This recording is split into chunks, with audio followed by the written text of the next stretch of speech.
The sports on Pulse. Gary Al Smith, 26-year-old Gary Al Smith, of course, and here with Abigail Senasusu to talk about the FA Cup final. Abigail is 24. Abigail, no. So with Manchester United and Chelsea together, both of them are over 300 years or something like that. But tomorrow it boils down to players in the first 11 who are very, very youthful in their setup.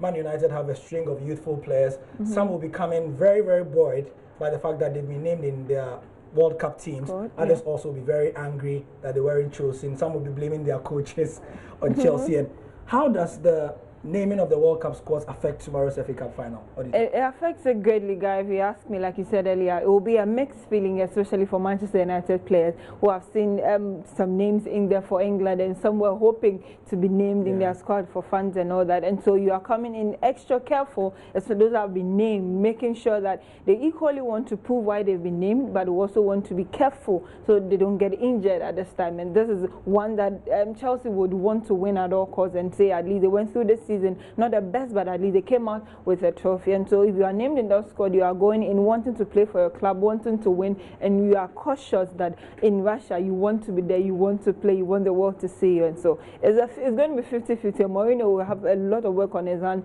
to manage such players and get the best out of them on the final, let me say, Premier League sides that will meet in 2018. And so it is a big one for us. For Chelsea, it looks more like a must-win. They would want to win and show off something. And United, clearly, they are up there and they are the favorite. They've been tagged as the favorite to win this one. We want a 13th trophy to be on level pegging with Arsenal, who are holding that record already. And so it's a big one. Just that the royal wedding is trying to take everything away. Yes, traditionally, in the history of the UK, you don't have the error, or you don't make the mistake of having the royal wedding to be clashing with anything, and you don't make the mistake also of letting the FA Cup final clash with anything, because both are huge, or as they call it, mega events, and transportation in and around the London Wembley area is going to be manic. However, the game must go on.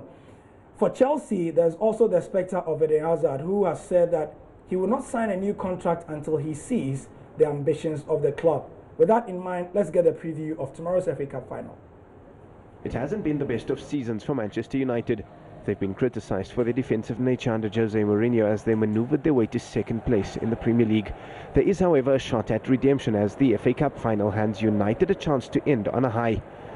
Mourinho has at least endured Champions League qualification for next season. However, a record 19-point gap to champions Manchester City and a disappointing Champions League last 16 exit to Sevilla means the Portuguese tactician is also left hanging on until the final game of the season to deliver a trophy that would silence some of the critics of United's often tedious performances, lacking in the invention and flair displayed by rivals City and Liverpool.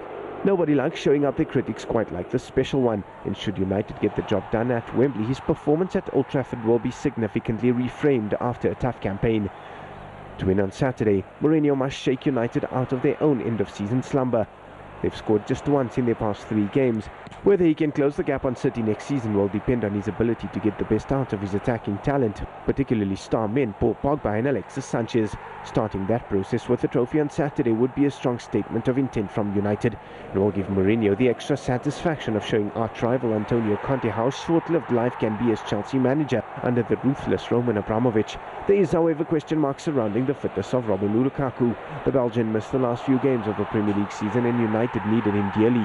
Lukaku ignited the comeback against Chelsea earlier this season, and it's quite likely the striker will come up big again for United. Ultimately, this is United's last chance for silverware this season. Even though they finished in second place, the FA Cup will prove to be vital in ending this season. Manchester United started the season strong, while they encountered a few bumps in the road along the way.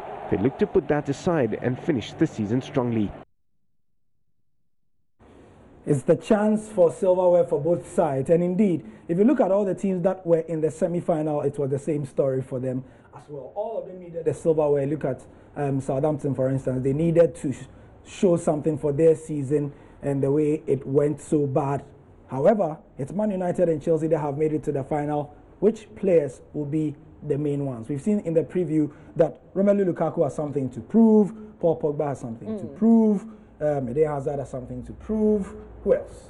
For Lukaku, you know, maybe he'll be cleared by the end of the day with that. He's returning from with that ankle injury after that game in April against Arsenal. So we don't know. But in the FA Cup, he's been that light for Manchester United, having 5 goals. And so if he gets the chance, you would want to see something from him. And let's look at Sanchez. When he was with us, with us now in the last edition, he got them those winning goals in the final and in the semi-final. And so coming into this game again with Manchester United, maybe we would want to see him replicate that again for a different side. And so he'll be someone to look up to. And so De Gea will come again. Yeah, he'll come up again. Importantly for Manchester United, for me, he's been superb this season. I'll quickly liken him to one of our goalkeepers here in Ghana who seems to be saving his club and in the same color.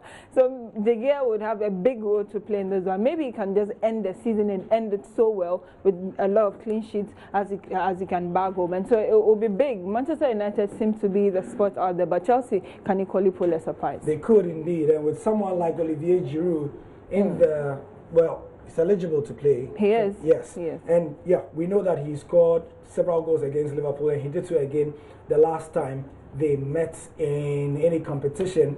Would he be key? This man, Rashford, as well. It's been an interesting time for all these young ones who, some of whom may feel that their seasons aren't good, but this could be their last hurrah to show what they've got ahead of the World Cup. He has been named in the World Cup squad, and he wrote a tweet thanking his mother for standing in the snow and in the rain and in the cold with him all this while. So, where is your allegiance? Who's your money on? Predictions. My money remains with Manchester United. I think they've got it? Yes, and now 1-0 win for Manchester United. To what extent does Antonio Conte care about this game? He says this is the last game of the season, so he's still in charge. He doesn't sound like somebody who's too bothered. No, it looks like he's beginning to sound like Arsene Wenger in his last days. He's not really bothered about Wenger at least always cared.